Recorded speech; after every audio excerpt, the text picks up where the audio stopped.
qui ne connaissent pas, le voici qui est là. C'est Observateur. C'est vraiment des baoulés les plus vilains même que la Côte d'Ivoire n'a jamais vu. C'est lui qui est là. Voilà. Il s'appelle Observateur. Voilà, c'est lui qui est là. C'est un baoulé. C'est-à-dire, c'est un jeune qui est quitté au village. C'est-à-dire qu'ils ont pris tout droit du village. Quand ils l'ont pris au village, ils l'ont envoyé à Abidjan.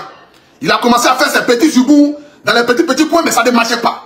Mais quand Dieu dit que, c'est-à-dire qu'on n'est pas prophète chez soi et qu'il faut forcément aller prophétiser ailleurs dans le but de te faire connaître, c'est ainsi qu'un observateur a quitté la Côte d'Ivoire, il allait en France. Et il a fait son humour. Et dans son humour, il s'est attaqué aux LGBT. C'est pas ce qu'ils se ressentent. Ils l'ont chicoté, il est devenu star. Et il est passé sur la télévision de l'animateur qu'on appelle Cyril Harouna.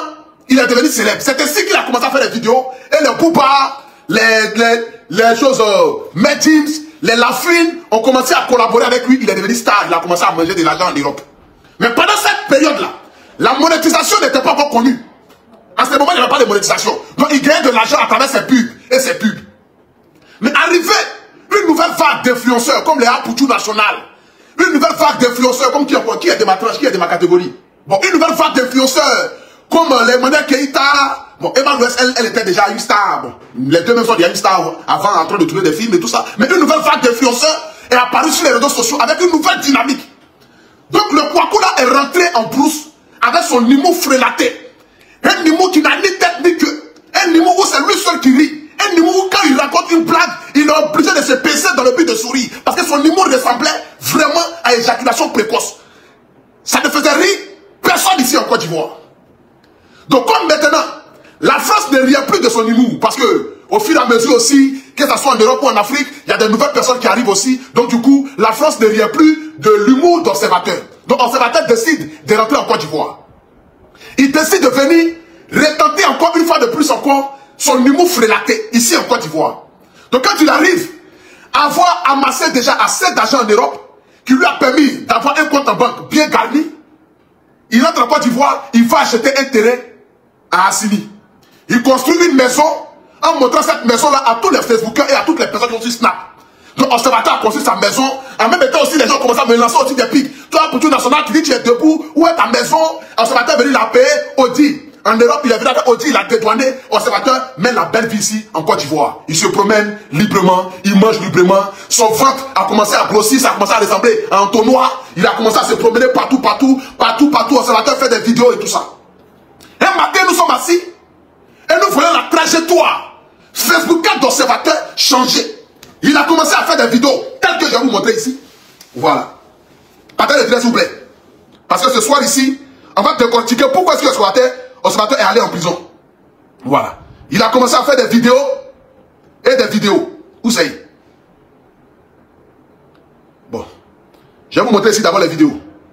Observateur. Attendez le s'il vous plaît. Mettez les cœurs. Voilà. Bon, ici, c'est qu'elle a reçu sa plainte. Je tiens à vous dire que la police criminelle des réseaux sociaux, ils ont porté plainte contre moi. D'accord. Il y a une affaire. On ne sait pas qui a porté plainte. Je suis convoqué jeudi à la police criminelle des réseaux sociaux. Voilà. Je ne sais pas qui, du coup, je ne sais pas ça vient d'où. Mais j'aimerais déjà demander pardon à tout. Quand tu fais du mal à quelqu'un, la personne est qui pour toi? Mais victime. Je pense à Kocha Moshik, peut-être c'est toi. Je pense à Didi B, peut-être c'est toi. Je pense à qui? Apoutou. Apoutou est qui? Apoutou j'ai 3 enfants, je suis orphelin de père. Voilà. Donc ça, c'est l'observateur que vous voyez ici. Avec la bouche ouverte. Voilà. Cet observateur que vous voyez ici, il a pris plaisir à dénigrer des gens depuis quelque temps. Mais pendant ce temps, ces victimes ayant fait une coalition dans le but de voir jusqu'à où il pouvait aller. Il s'est attaqué à la pauvre et belle et tendre femme de notre artiste nommé Didi B. Il s'est attaqué à la fille de Kocha Moshik. Il s'est attaqué à Apoutou. Bon, Apoutou, lui, c'est un fair play. Moi, je m'en fous. Si tu veux, insulte-moi, dénigre-moi. Moi, tant que ça ne touche pas à ma maman seulement, rien ne me fait mal sur la terre ici. Parce que moi-même, déjà, je ressens ma fouchette. Il me dit déjà ça ici. Non, Apoutou est gros, Apoutou a laissé un produit. Tout le monde sait. Je suis celle de femme sur mes seins. Donc mes seins ne peuvent pas être dedans. Mes seins doivent sortir. Afin de tirer mes seins, à chaque fois, mes bouts de seins sont sortis. Ça, tout le monde est au courant de ça. Donc, c'est pas quelqu'un qui va me faire mal. Non, Apoutou à Proven, non, Apoutou qui fait direct, il transmet, il pense au palais. Ça, tout le monde est au courant de ça. C'est ce qui m'a permis d'être Apoutou national, gagner beaucoup d'argent aujourd'hui. Vous voyez un peu là où j'habite, là où je dors. Voilà, ça c'est Apoutou national. Bon, moi, rien ne me fait mal. Mais pendant ce temps, Observateur a oublié qu'en Côte d'Ivoire, il y a des pieds sur lesquels il ne faut pas marcher. Parce que chacun sait quoi il est assis. Dans ce pays-là, chacun sait quoi il est assis. Quand tu parles de PNF, chacun partage la photo de l'homme qui est derrière. C'est de ça qu'il s'agit. La Côte d'Ivoire aujourd'hui, c'est une histoire de relations. Voilà. C'est une histoire de relations. Donc quand tu attaques quelqu'un, il faut vérifier si la relation de la personne qui est derrière dépasse pas ta relation. Si ça dépasse, mon frère, il faut laisser. Observateur a oublié. Il s'est attaqué à la jeune, belle et tendre.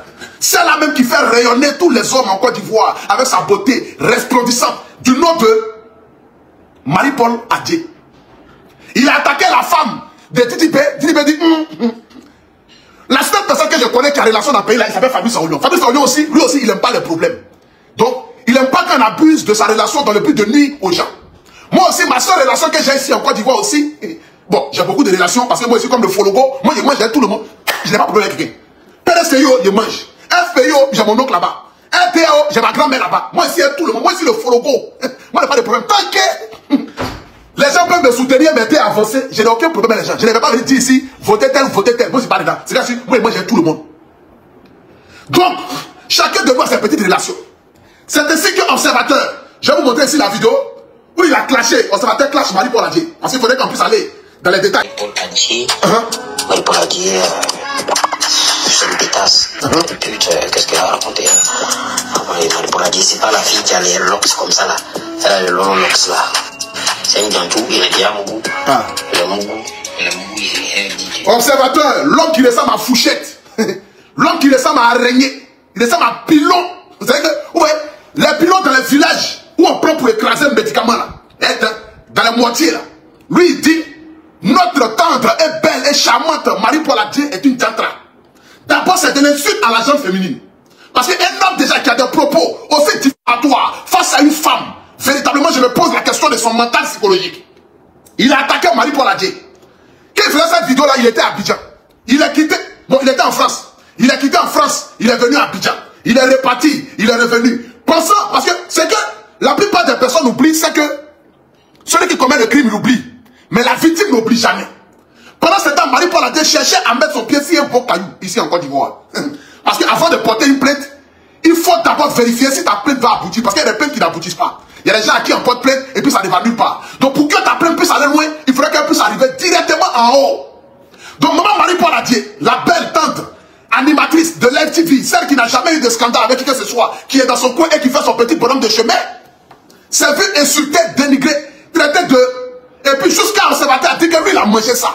C'est la partie de où il a dit que elle est ceci, ça ne lui a pas fait mal. Mais c'est de dire que lui il a mangé ça, il n'a pas supporté. Parce que quand elle regarde déjà la face de l'homme qui est monté, supposé monter si elle, c'était comme si un génie lui avait embrassé la nuit. Ça c'est grave. Elle ne pouvait pas supporter. Elle dit s'il m'avait traité de j'aurais accepté. Il m'a dit je ne suis pas jolie, j'aurais accepté. Il m'a dit que mes yeux là s'attirent comme les yeux de biche, j'aurais accepté. Mais de là à aller jusqu'à affirmer que lui, il a vu mes baillards, je ne pouvais pas supporter ça. Raison pour laquelle elle allait porter une plainte directement au parquet. Et quand ils ont arrêté Observateur pensant que la Côte d'Ivoire est un pays d'humour, il a commencé à s'habiller comme un prisonnier. C'est pourquoi on dit la parole était le commencement et le commencement était la parole était Dieu. Voyez ici, Observateur a commencé à s'habiller comme un prisonnier. Se disant que non, lui il va aller et puis il va ressortir. Marie-Paul Adjé a fait exprès de porter la plainte un jeudi. Observateur sait que s'il va jeudi, vendredi, le procureur va dire qu'il allait couper ses manguiers au village. Donc le procureur n'est pas là, il faut attendre que le procureur arrive. Ça c'est un piège. Marie-Paul Adjé a porté la plainte jeudi. Donc est-ce que vendredi là, c'est le jour où le procureur, nos ministres, les hommes d'État vont un peu se reposer dans les villages. Et là, la plupart maintenant ne vont plus en France parce qu'ils se disent qu'il faut développer les villes et les villages. C'est comme le ministre maire de Boaké là. Lui tout le temps il a Boaké. Matin, midi, soir il a Boaké. Lui il préfère aller à Boaké même que d'aller en France, à Dubaï, aux États-Unis. Je salue déjà même son excellence monsieur le ministre. C'est pas si c'est Madou. Non, faut pas y dire les noms bizarres. Donc, Marie-Paul Adjé sait que si elle a porté plainte le jeudi, Le vendredi, les ministres sont au village. Les procureurs sont au village. Donc, ils restent là-bas. Vendredi, samedi, dimanche, lundi matin. Quand le ministre, le temps que le ministre arrive à 9h au bureau, déjà à 7h, le premier cas est déjà parti. Donc, observateur est déjà en prison. Donc, un porte plainte déjà contre lui par rapport à ça. Et dans sa plainte, observateur refuse d'aller à la plainte. Il refuse d'aller. Donc, il dit que son avocat va quitter en France pour venir le lundi.